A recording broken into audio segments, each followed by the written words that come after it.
اب یہ تو تھا منفی نفاق، مثبت ہے ایمان۔ ایمان کے سلسلے میں جو باتیں سورہ حدید میں آئی تھیں، اب یہ پوری صورت، وہاں جو آیا تھا قتال اور جہاد اور حدید، یہ ساری چیزیں آئی تھیں نا، انزلنا الحدید، اور انبیاء کی بعثت کا مقصد، وہ سارا مضمون سورہ صف میں آ چکا ہے۔ اس کے لیے کیسے انسان آئیں گے وہ سورہ جمعہ میں آ چکا ہے۔ سورہ حدید میں بھی آیا تھا، هو الذی ينزل علی عبدہ آیات بینات لیخرجکم من الظلمات الی النور، وہی ہے اللہ جو نازل کر رہا ہے اپنے بندے پر آیات بینات تاکہ وہ نکالے تمہیں اندھیروں سے روشنی کی طرف۔ لیکن سورہ تغابن میں ایمانی مباحث اور جامع ترین صورت ہے۔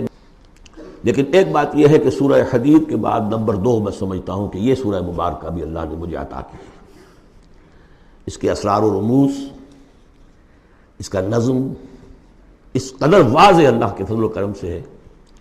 آپ بھی نوٹ کر لیجئے، اس میں صرف اشارات ہو سکتے ہیں۔ 2 رکوع ہیں، 10 آیتیں اور 8 آیتیں۔ پہلے رکوع کی 10 آیتوں میں 7 آیتوں میں نریشن ہے ایمان کی، ایمان یہ ہے یہ ہے یہ ہے یہ ہے، اور 3 آیتوں میں بڑی زوردار دعوت ہے، پس لاؤ ایمان، مانو ان باتوں کو۔ دوسرے رکوع کی 8 آیتوں میں سے پہلے 3 میں ایمان کے ثمرات بیان ہوئے، پہلے 5 میں ایمان حقیقی اگر ہے تو اس کا یہ ثمرہ ہے، یہ ثمرہ ہے، یہ ثمرہ ہے۔ اس درخت میں اگر آم کا درخت صحت مند ہے تو آم لگتے ہیں کہ نہیں؟ تو ایمان کا درخت صحت مند ہے اگر تو اس میں کوئی ثمرات لگیں گے، کوئی پھل لگیں گے کہ نہیں؟ یا ٹھنڈی ہے؟ تو وہ درخت، وہ پھل کون سے ہیں؟ کچھ داخلی پھل ہیں جو انسان کے اندر کھلتے ہیں پھول، کوئی باہر ہیں جو ظاہر ہوتے ہیں، اور پھر آخر میں 3 آیتوں میں زوردار دعوت ہے کہ ان تقاضوں کو پورا کرو۔ بسم اللہ الرحمن الرحیم، یسبح للہ ما فی السماوات و ما فی الارض۔ یہ تیسری مرتبہ یسبح آ گیا، ایک مرتبہ سورہ جمعہ میں، ایک مرتبہ سورہ حشر میں آ چکا تھا، یسبح لہ ما فی السماوات والارض، وما فی کے تکرار کے بغیر، دوسری مرتبہ سورہ جمعہ کے شروع میں، تیسری مرتبہ یہ تغابن۔ لہ الملک و لہ الحمد، اب یہ ساری چیزیں آ چکی ہیں سورہ حدید کے اندر۔ بادشاہی بھی اسی کی ہے، حمد بھی اسی کے لیے، وَهُوَ عَلَىٰ كُلِّ شَيْءٍ قَدِيرٌ، وہ ہر چیز پر قادر ہے۔ هُوَ الَّذِي خَلَقَكُمْ، اسی نے تمہیں بنایا ہے نا، فَمِنْكُمْ كَافِرٌ وَمِنْكُمْ مُؤْمِنٌ۔ تو کتنی عجیب بات ہے کہ تم میں سے کوئی مومن ہے کوئی کافر ہے، بنانے والا تو سب کا ایک ہے۔ سب کو مومن ہونا چاہیے، سب کو اس کا شکر گزار ہونا چاہیے، سب کو اس کے سامنے جھکنا چاہیے، لیکن واقعہ یہی ہے، هُوَ الَّذِي خَلَقَكُمْ، اس نے بنایا تم سب کو۔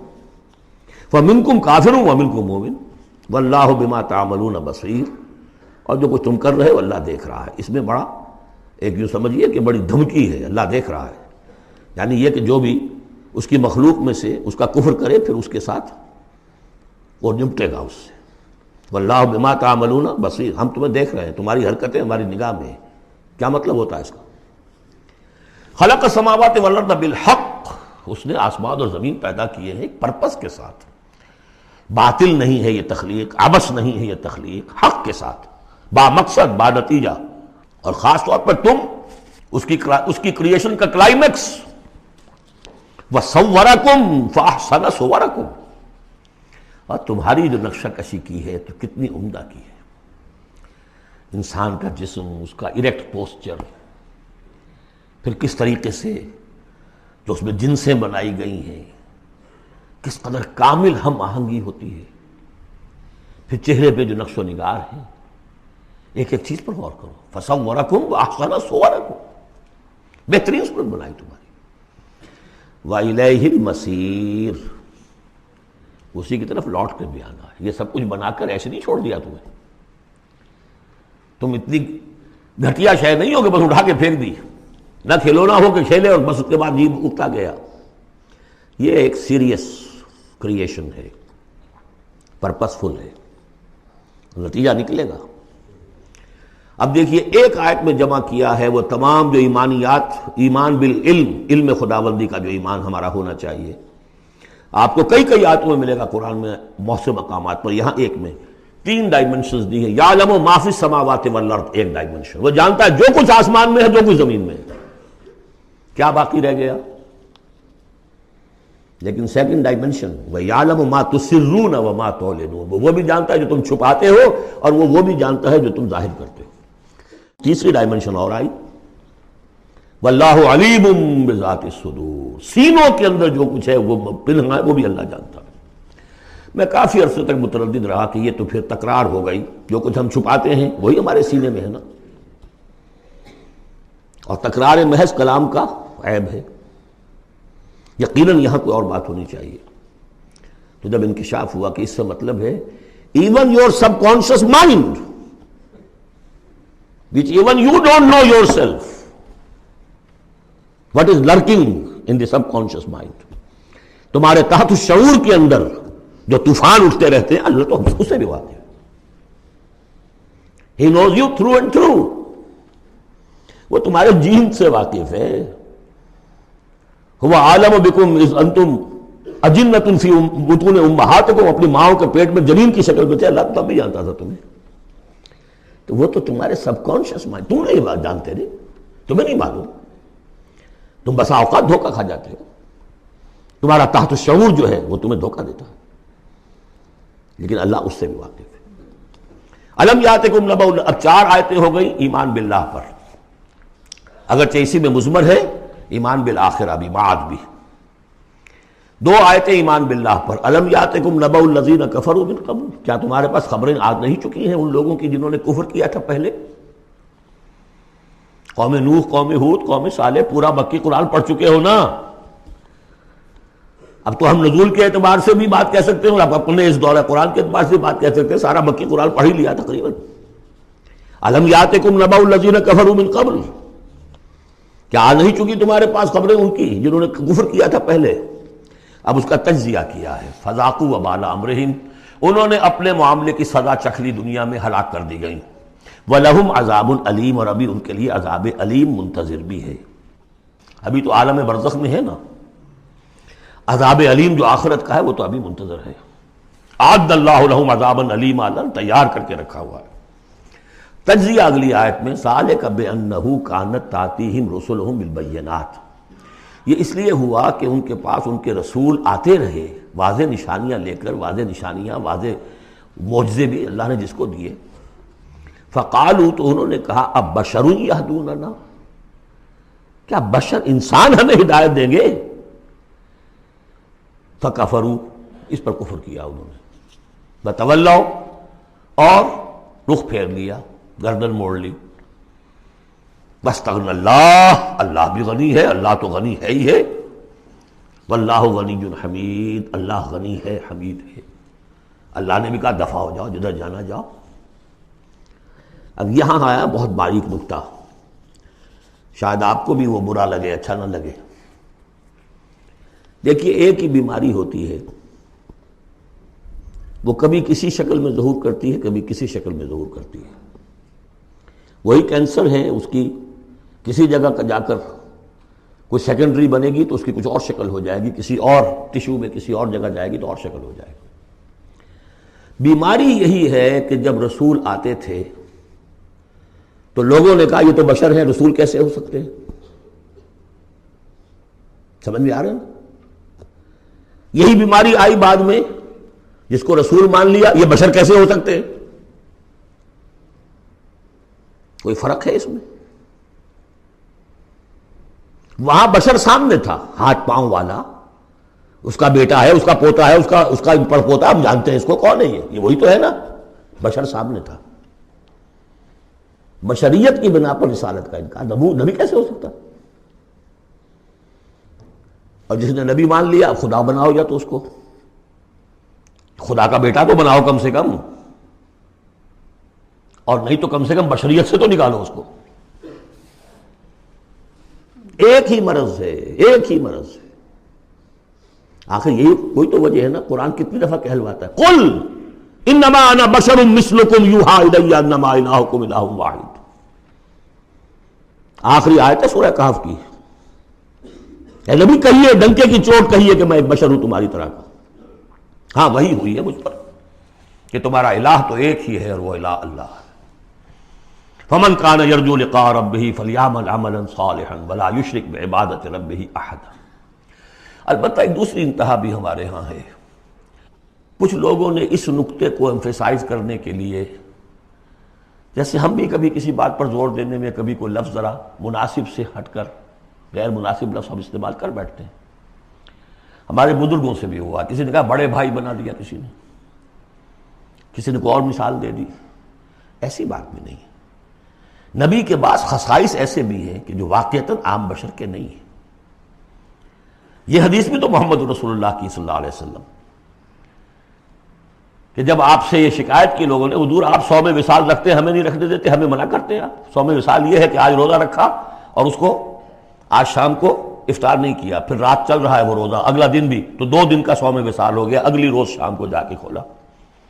یہ صوم وصال ہے. پھر 3 دن کا, 4 دن کا آپ تو رکھتے ہیں, ہمیں اجازت نہیں دیتے. فرمایا ایکم مثلی, تم میں سے کون مجھ جیسا ہے؟ ابھی تو عند ربی, میں اپنے رب کے پاس رات گزارتا ہوں. ہوا یطعمنی ویسقین, وہ مجھے کھلاتا پلاتا ہے. تو بعض پہلو ہے. نبی اپنی پشت سے بھی دیکھتا تھا صلی اللہ علیہ وسلم, ہم تو نہیں دیکھتے.